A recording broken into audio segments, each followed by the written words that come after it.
Hello, and welcome to another episode of Speak Film and Enter, a podcast where we review and rank movies. I'm Nate. And I'm Dylan. And I'm Adam. Today, we've got a fun list for you, or I think should be fun anyway, in honor of the middle of July, because the middle of July should be honored every year, I think. I think that's fair. We are going to do our top five. Summer. Exactly, right in the middle. We're going to do our top 5 summer movies of all time. Woohoo! And that's basically, we left that open to interpretation for each of us to however we wanted to define a summer movie. It could be movies that take place in summer, big blockbusters that came out in the middle of summer that remind you of just going to the movies when you were on summer vacation, or however else you wanted to think of it. Whatever summer means to you in movie form. Yes. Indeed.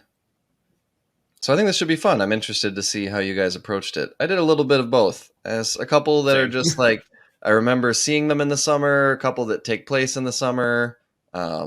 It's a good mix, but I feel like there's at least one that will be on this list twice, but we'll see. Could be. We'll see. Who wants to go first?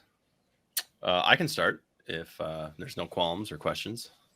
I've got some qualms, but you can okay. Continue. Well, you can bring it up with me offline, so we can circle back. And Yep. All right, Adam, take it away. All right, so my first movie, my number 5, is the movie Smokin Aces. This came out actually in January of 2006, so not necessarily a summer movie when it was released. However, it is what I would like to think is a perfect like summer night movie after you've maybe had a couple drinks at a bonfire or something, and you're trying to settle down for the night. This is going to keep some energy going. There are a ton of people in this movie, but in case you don't know what this movie is about, yes, in case you've forgotten, from 2006, it's so long ago.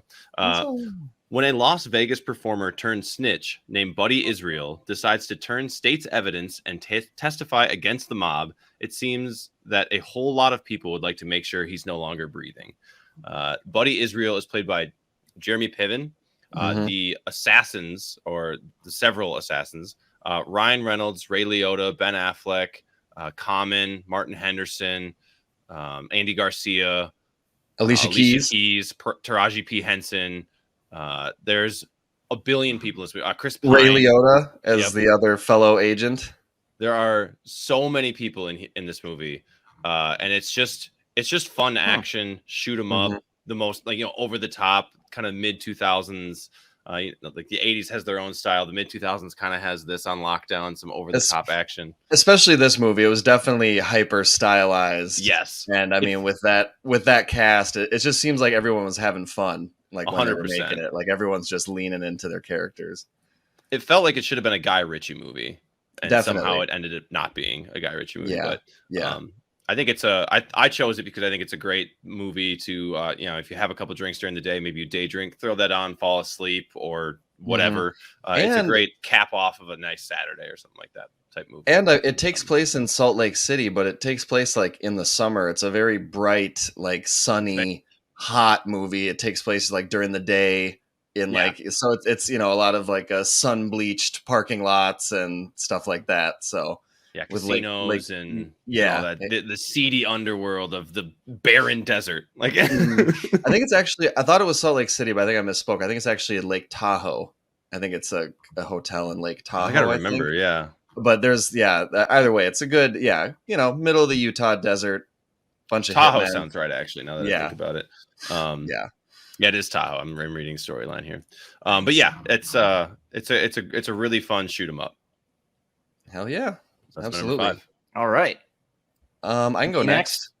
Oh no, I will go next. Okay, Dylan's going next. I jumped right in there. Excuse me. And I don't care you if get to you go have last, qualms. Nate. I don't care if you have qualms or questions. A lot of qualms going on now. Okay. So my first one, my number 5 is Frozen. And you might think, Frozen, let it go. That doesn't make sense, but it is not that Frozen. It is a Frozen that came out in 2010. That's why I felt like I had to clarify.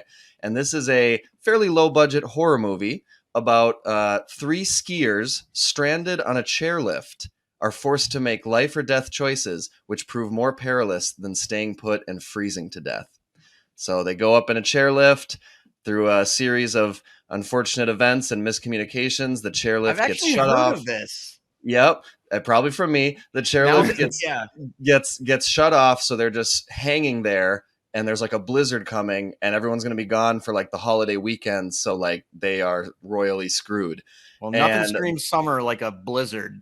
Exactly. Yeah. So why this had to make the list is because when we lived in Eau Claire at our legendary college house, we had a roommate named Sam Hansiak. And me and Sam, it was the middle of the summer. Either everyone was gone or maybe hadn't moved in yet or were working. I don't know. It was the middle of summer. Must have been the hottest day of the summer. We were both dying. Okay. There was no AC in that house. Was that week? Yes, there was no AC in that house. So we hunkered down in the living room. We covered all the windows to keep the oppressive sun out. We thought that would help. We got some like box fans pointed right at us, right? And we're sitting on the couch and we decided to watch this movie about people basically trying not to freeze to death. And I got to say, misery loves company. And between Sam suffering through the heat with me and watching these three people suffer through, deadly cold, it got me through. It got me through that day. And I think that if you're struggling, if your AC breaks down and you're just sweating to death, put this movie on and it'll make you feel just a little bit better. I really, truly believe that. So that's why this had to be number 5 for me. That's a good summer memory. Do you remember the end of that week? When it finally rained, it was like straight out of a movie where we didn't have air conditioning. It was over 100 degrees every day. It finally rained, and like the entire neighborhood, like Andy Dufresne escaping from outside. Yeah, I do remember that. Outside and was like just the rain just pouring over everyone. I definitely remember that. Mm-hmm. That was great. So yeah, there's my number 5, Frozen from 2010. All right, I really like that choice now. With the story behind it. Too. Mm-hmm. I don't remember what movie it was, Dylan, but do you remember our mutual friend, Jesse Peterson? Yes, I do. Name dropping people today. Jesse Peterson. I hope they don't watch. We're going to have some angry messages. Yes, I do. I needed to name him because otherwise it was going to be a while if you guys were just like, who are you talking about? Yeah, that's fair. But I remember there was one evening when we had a party and it was like 2 a.m. and a few of us wanted to put a movie on, and he, with his 18-year-old wisdom, told us that he didn't think that was really a summer movie. And I cannot for the life of me remember what movie that was. Adam, I'm pretty sure you weren't there, but I know Dylan was there. Yeah. Ooh, I'm gonna have to think about that one. I remember that happening, and I think I remember me and you being like, "Oh my god, get a load of this guy." Well, it was also our house. I was like, "Dude, get out of here." Yeah, you can go home. It's 2 a.m. Like, I don't care if you think it's a summer movie or not. I'm gonna watch it. Yeah, that's so funny. I don't know. I needed to see if you remembered because I just remembered that happened when you mentioned the house and everything. Mm-hmm. Yeah. So anyway, we can continue now and get to my number 5. Okay. Which is from Mike Mills in 2016, 20th Century Women, which I saw Dylan gave a criminally low score to on Letterboxd. I did, but I've only seen it that one time. Yeah, it's fine. And actually, I'm willing to give it another shot. Yeah, you gave it a 3, which isn't bad or anything. Okay. This is so with my list. First off, I limited myself to 1 baseball movie because otherwise this whole list could have been like 5 baseball movies for me, and that just would have been a little dull.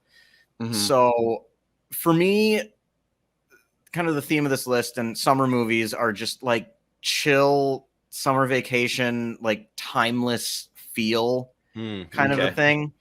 And like a lot with like adolescence and just like coming of age stories in the middle of the summer. And this just fits that perfectly.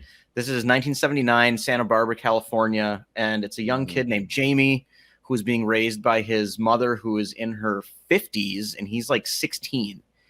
And his mother is played by Annette Bening, and she runs a boarding house. So it's got a few sort of strangers and people at different ages living in the house. And then the kid's best friend is played by Elle Fanning.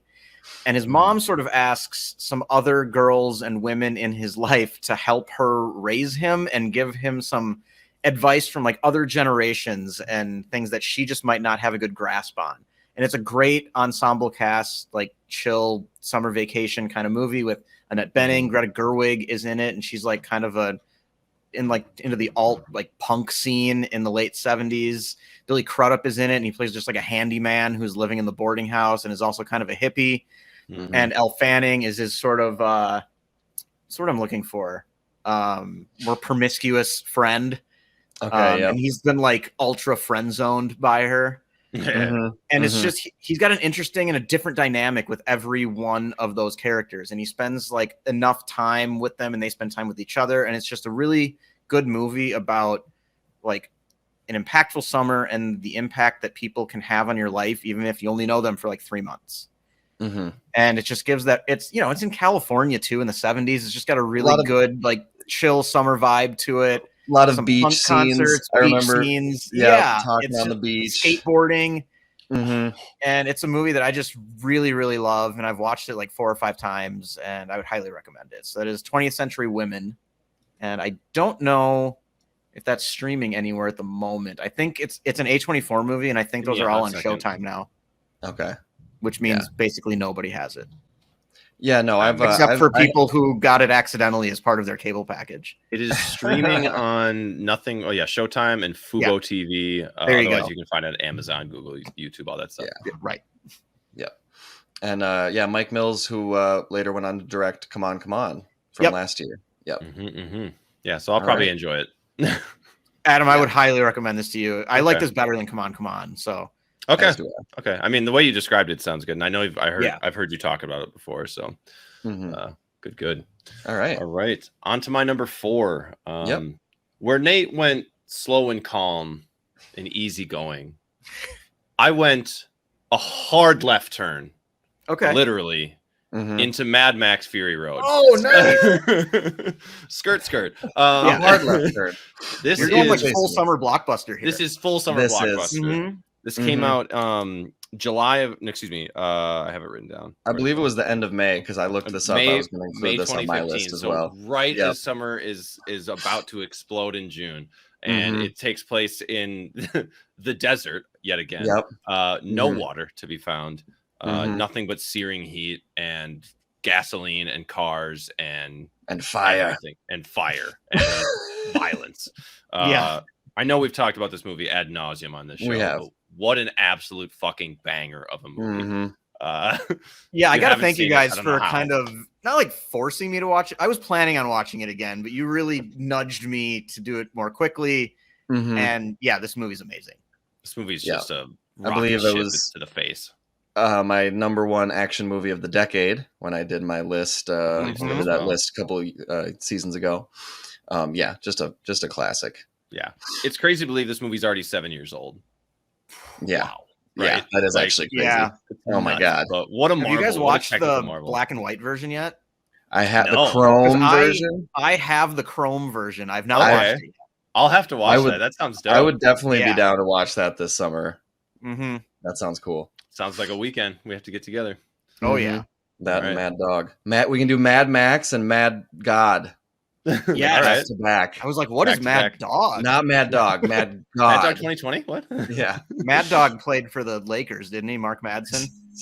And the Timberwolves with his infamous 7 3-point attempt fourth quarter in a tanking game. Yep. And he guarded Shaquille O'Neal like nobody else ever had. All right. Yeah. All right, Mad Max. Nice. So, yeah. Mad Max, that's a great choice. I had that as an honorable mention as well. My number 4 is taking it back to my childhood, and that is the classic monster movie Lake Placid. Yes. I mean, if you're talking summer vibes out on the lake, what better than a huge alligator out there eating people and livestock, and also, or maybe it was a crocodile. What's the real difference? It's a very, very large reptilian predator in the lake. Yeah. And you got Oliver Platt helping out when he was briefly big. And you've got Bridget Fonda, Bill Pullman. I mean, it's a who's who. This was the era of Bill Pullman. Betty White, 1999, one of the best years for movies. And yeah, this was the Bill Pullman, Oliver Platt era. And action, comedy, horror, a lot of memorable scenes. I believe there's even Betty White makes an appearance in this movie. Brendan Gleeson. Yep. So there's definitely some faces you'd recognize, but mostly it's just really fun, start to finish. It it builds on the foundation that monster movies in the past, like Jaws, have created, but it gives it its own little twist. And it's just a fun movie. And I remember watching it during the summer, like up in my cabin and stuff. So I knew that would make the list for sure. So number 4, Lake Placid from 1999. Awesome. This is a topical time, but they actually found a alligator in a Wisconsin Lake Winnebago, not too far away. I saw that, a little baby one, right? Little baby one. It ended up being a pet of somebody, but I sent that story to a few people, and I just got Lake Placid ? On every response, and I was like, okay, here we go. Yep. Yep. If only. A good thing they found it, or else 15 years from now it'd be a lake. We could have trouble in the waterways. All right. Great choice. Great choice. Yeah. So my number 4 is a Mexican movie from Alfonso Cuarón, one of our favorite directors on here, and that is Tu Mama Tambien. Ooh, yes, absolutely. This is, I've got it on my top 5 summer movies list. I also think this might be the best road trip movie ever made. It's definitely up there. This is, if you haven't heard of it, first, this movie would easily be rated NC-17 if it was released in the US. I remember you talking about this movie before. This stars Gael Garcia Bernal and Diego Luna, kind of before they were huge stars. Yep. And it's from Alfonso Cuarón, who directed Roma and Harry Potter and the Prisoner of Azkaban and Children of Men. Yep. To name some of his other masterpieces. Mm-hmm. And this movie has two teenagers who are super bored and super horny after their girlfriends go on vacation to go backpacking across Europe without summer. Without them, yes, and leaving them in Mexico, and they're really bored, and they become kind of obsessed with the girlfriend of one of their older brothers. Mm-hmm. And they just sort of jokingly, or sort of like, they invite her on a road trip to go to this cool beach as just sort of you want to hang out with us sometime. And she initially turns them down, and then after kind of getting into a fight with her boyfriend, she says, screw it, I'm going to go with you guys to this beach. Let's leave tomorrow. And they say, cool. Big problem. They made up the beach. So they got to ask this like stoner friend of theirs. Like, they say what they described to her. And he's like, you know any beaches that fit this description? He's like, oh yeah, man, I got you guys for sure. And he gives them this like weird ass description. And they got to drive a really long way. And he gives them like those sort of strange, like turn left at the 3rd mountain peak. Like, those weird, like landmark directions. There's no Google Maps. This is old school. There's not even on like a map. Like they just he just described it to them. Like after the 5th small town, don't count that really little one as a town. Like the 5th small town, you take like the 8th right after that. And it's all that kind of stuff. And what you end up getting is a road trip with these 2 teenage guys and this woman in her, she's like, what, 28 to 32, somewhere in that range? Yeah. Probably. And what could have just been kind of a stupid American Pie level, like sex comedy, is that at times, and also just one of the smartest and best coming of age movies I've ever seen. It just transforms into something so profound and beautiful. It's a phenomenal movie. I would highly recommend this one to everybody. And of course, it all takes place over summer vacation when they're super bored. So there's that. No, that's an excellent choice. Very good summer movie. I'd kind of forgotten about this one, and I had my list set, and then I remembered and was like, okay, something's getting bumped. Yes, got to put it on. Yeah, for sure. It is streaming on AMC Plus, and you can rent it everywhere else. So. Yep. Okay. Cool. On to you, Adam.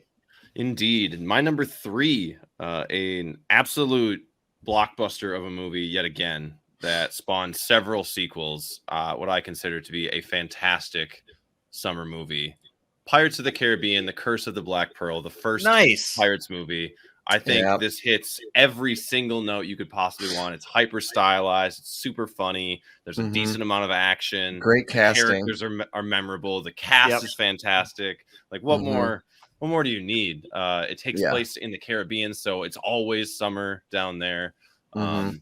You've heard of this movie. You've seen this movie, but I mean, Johnny Depp, Orlando Bloom, Jeffrey Rush, Keira Knightley, Jonathan Pryce, just an unbelievable cast, and that's just the good and bad guy. Those two funny pirates. I can't remember what their names are. But the funny pirates. Also, the clever stuff with the moonlight, and they turn into skeletons. Yeah, it's also just kind of like a good, creepy, like pirate legend. It's a pirate legend. So there's like some fantasy element in it. Like it's just awesome. There's just you can't not watch this movie and not love it. Yeah, it's been a while. This was.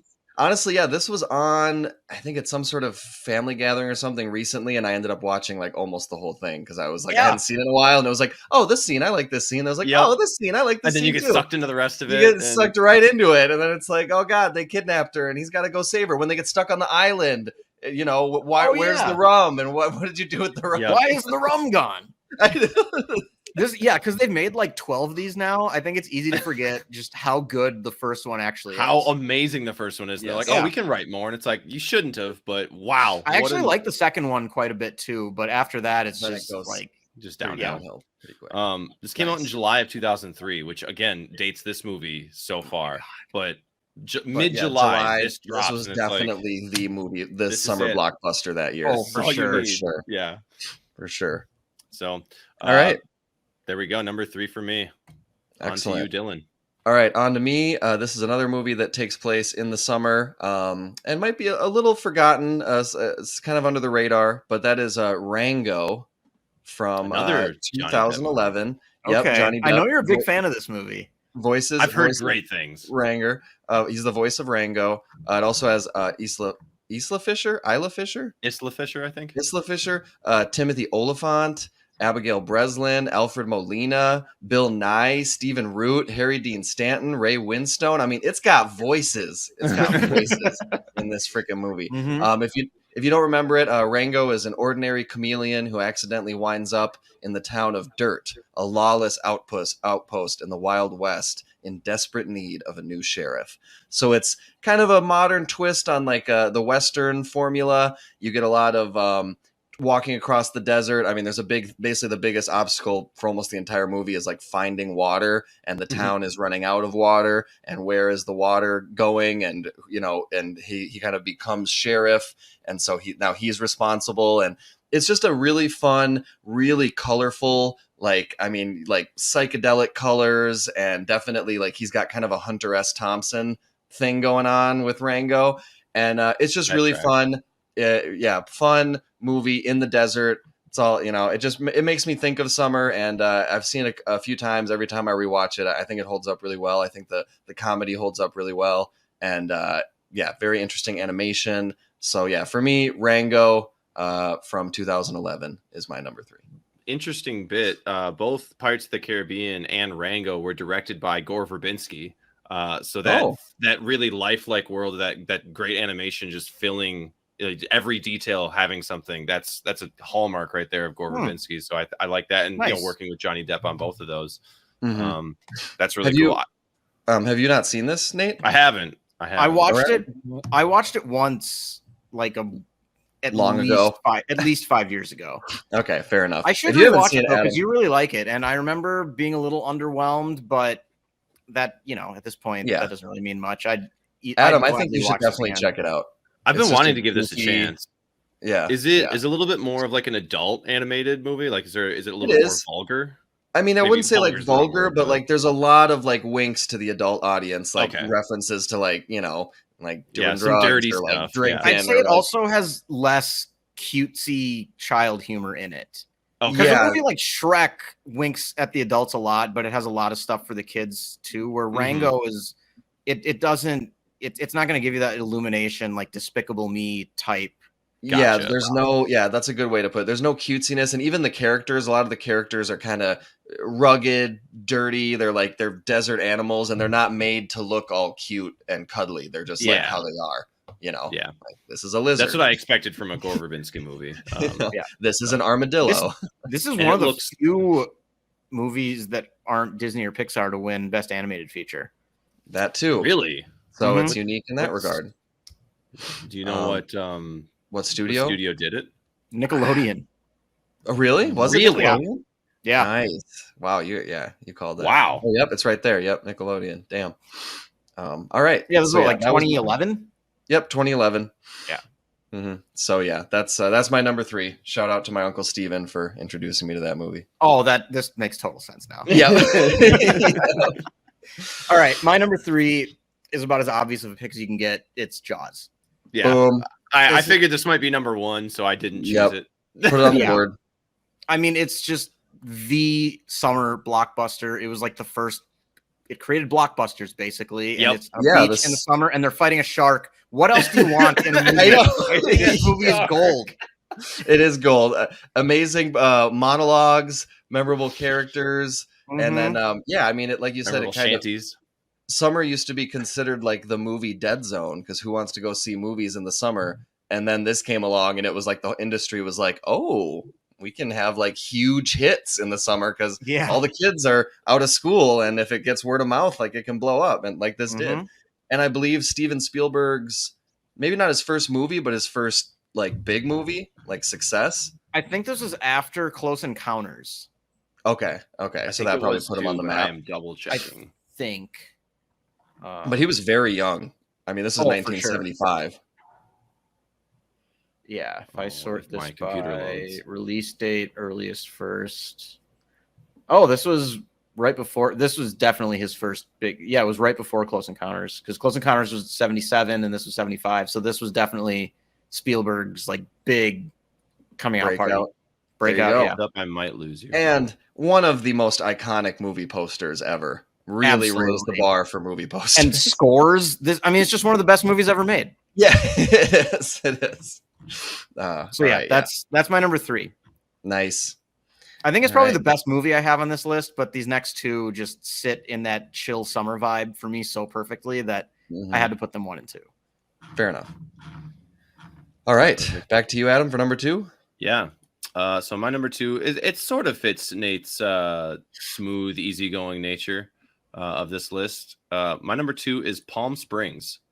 Nice. 2020. Yeah. So we reviewed this back when it came out. And we all liked it. We all thought it was better than we expected. Like genuinely a good movie.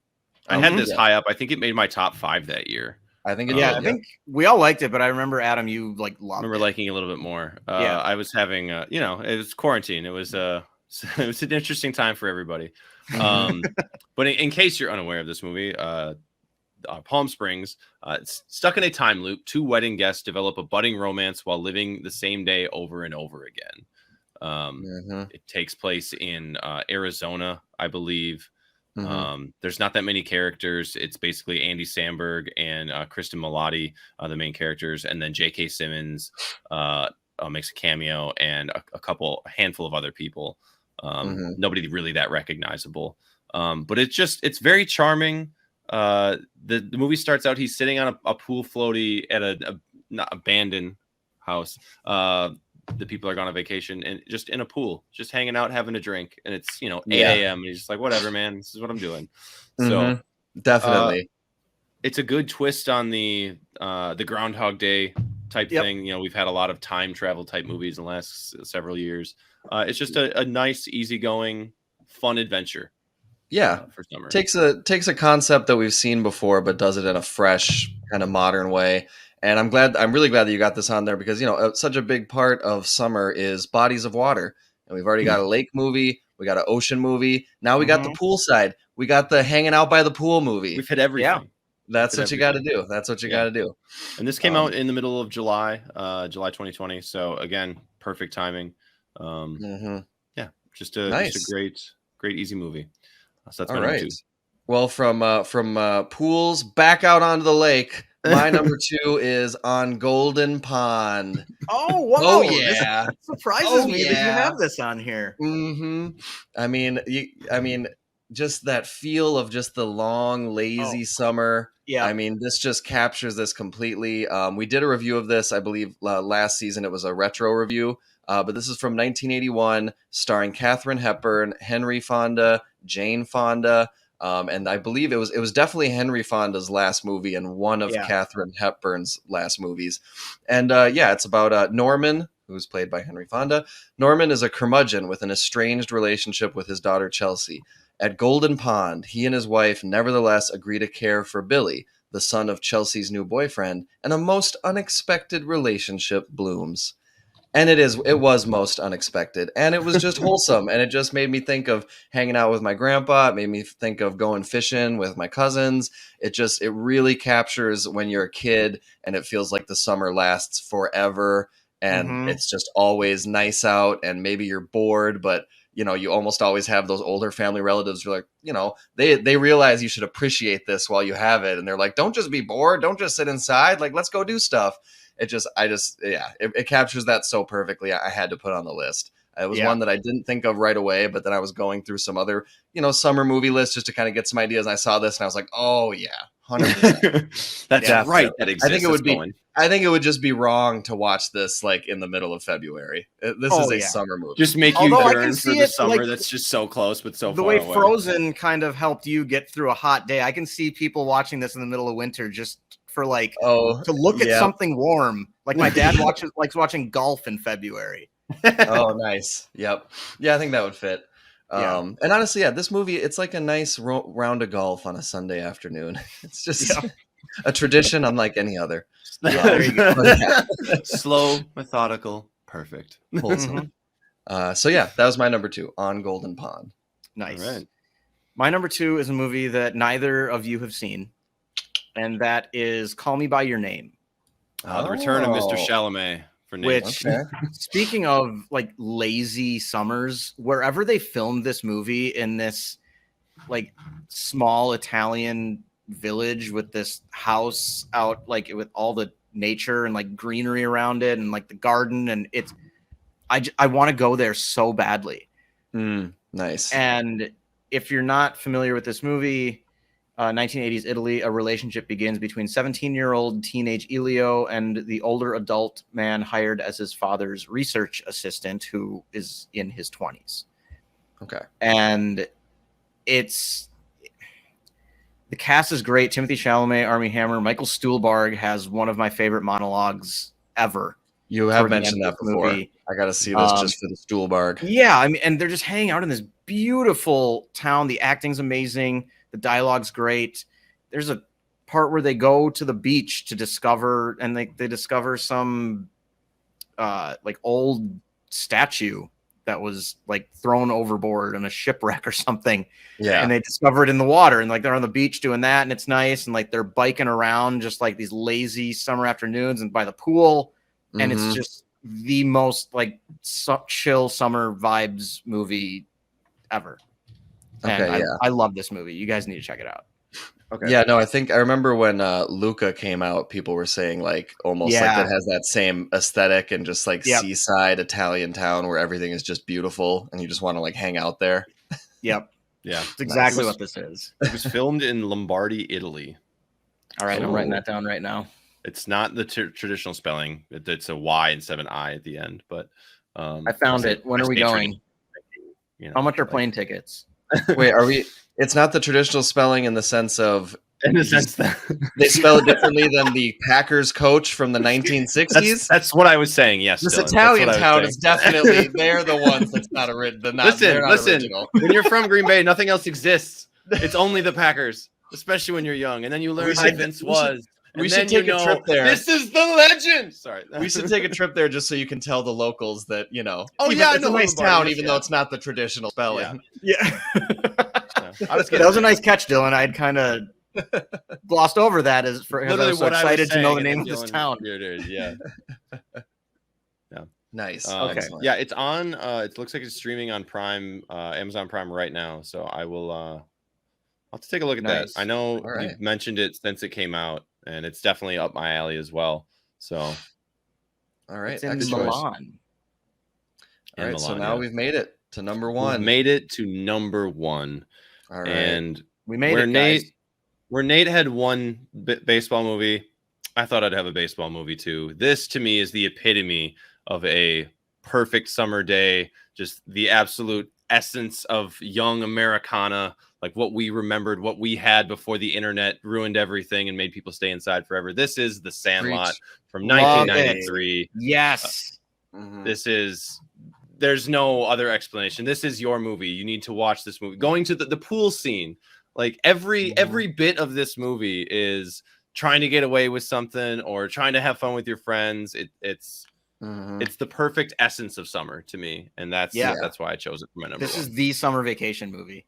Yes, for sure. And just like, you know, who doesn't remember like that age, biking around with your friends, and even like, you know, every neighborhood has a Sandlot somewhere. They've got some old beat up baseball diamond at least somewhere, a lot or something. And you go play ball in.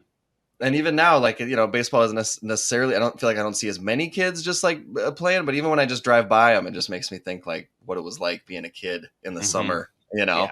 Yeah. Great pick. Sure. Thank you. All right. My number one is also pretty expected and classic. I had to go with Jaws. We already discussed why it was your number 3. And for me, it's just number 1 with a bullet. It's just everything, the beach, the ocean, the huge shark, the characters.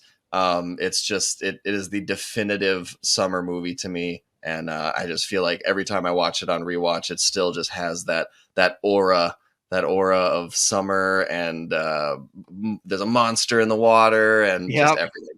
Iconic lines, iconic monologue. So many quotable moments, and one of the greatest side characters, in my opinion, in any movie, which is Robert Shaw as Quint. Is it? I always think, Quint. Quint.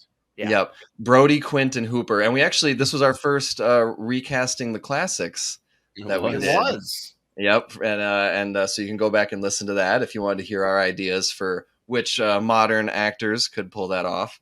But yeah, so number 1 for me, 1975, Jaws. I might listen to that because I don't even remember who I picked. I actually was thinking who I would have chosen, and I don't know. So oh really? Yeah, I can't remember at all. I think maybe I know, but I don't know. I'll go check it out again. Yeah. Okay. All right. My number 1 is just the epitome of a hangout movie. I watched this again last night for my favorite director, and this is a baseball movie. It's not purely a baseball movie, but that's just why I kind of put it in place of The Sandlot. Yeah. And this is Everybody Wants Some from 2016 and Richard Linklater. Yeah.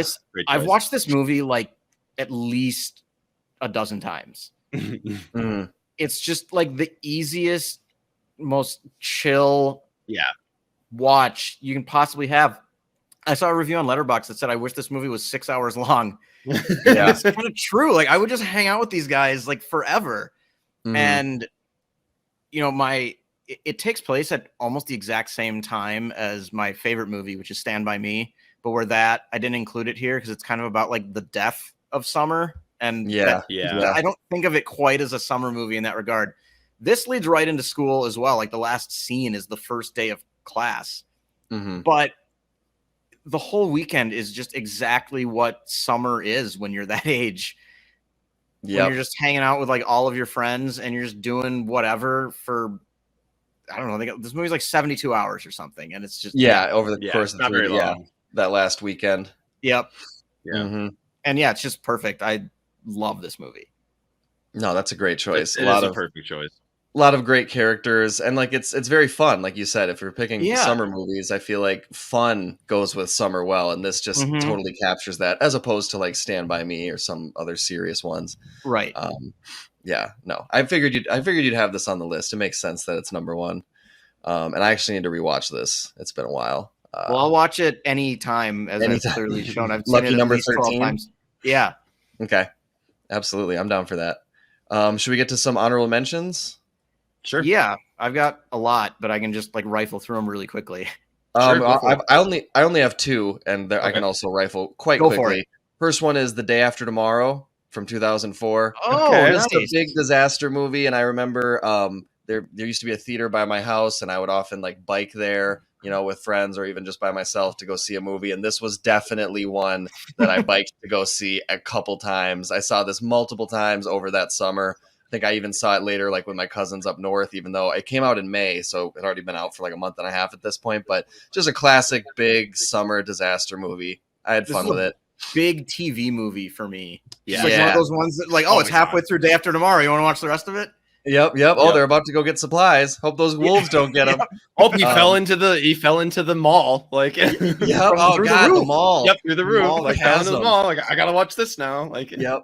And also Dennis Quaid in a actually good role that I enjoyed him as the dad. Yeah. I mean, him and Jake Gyllenhaal, Emmy Rossum. There's some good actors in it, but yeah, that. And then my other one is from 1978, Terrence Malick's breakout movie Days of Heaven. Oh, okay. Simply because he filmed the entire thing in the golden hour as like the sun is setting, so almost the entire movie is just like basked in golden light.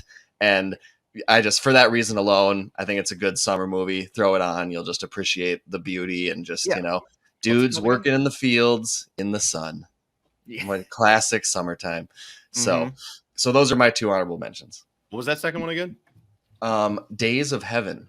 Days of Heaven. Okay. Yeah. 1978. So mine that I just kind of wrote, these are like all the ones I kind of considered at some point, but Caddyshack, In the Heights, Adventureland, The Sandlot, Bull Durham, Do the Right Thing. I thought about putting Midsummer on my list. Yeah. Ooh. And then one last just straight up childhood nostalgia grab, Recess School's Out. Okay. Wow. Here we go.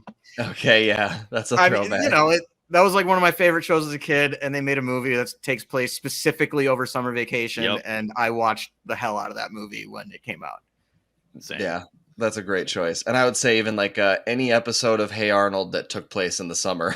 Like one of the like the vacant lot baseball ones, or that one where it's like really, really hot.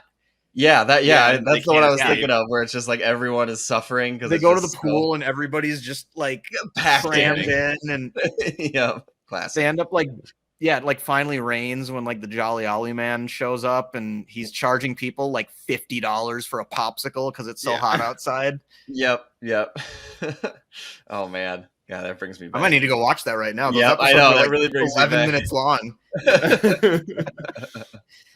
All right, Adam, some honorable mentions you had? My honorable mentions, I was joking with a friend earlier when I was talking about this list with him. And I said, you could really watch Lord of the Rings whenever, but it's kind of a great time in the summer to just power through all the extended editions. But I kind of encapsulated what I called chaotic energy on my honorable mentions. So I thought of like Tropic Thunder.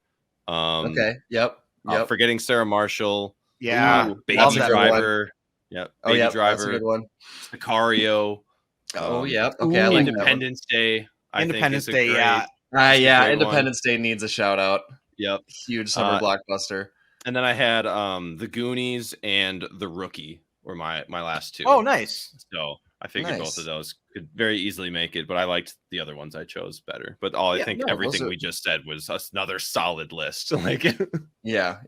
No, those are really solid. And when you mentioned Sicario, it also made me think another movie that came out around that same time, Hell or High Water, would I feel like fit them just driving through Texas. Yep. The summer heat, Robin Banks. I mean, come on. Oh yeah. A good heist movie in like California or Texas or something is just like that's it. That's all we need. Yep. All right. Well, that was fun. I enjoyed that. Good. If any of our listeners want to check those out, perfect time to see them. Specifically on Golden Pond, if you haven't seen it. All right, Adam, is it your turn to put a wrap on the show? Yeah, Adam, if you got the quote, I can handle the outro.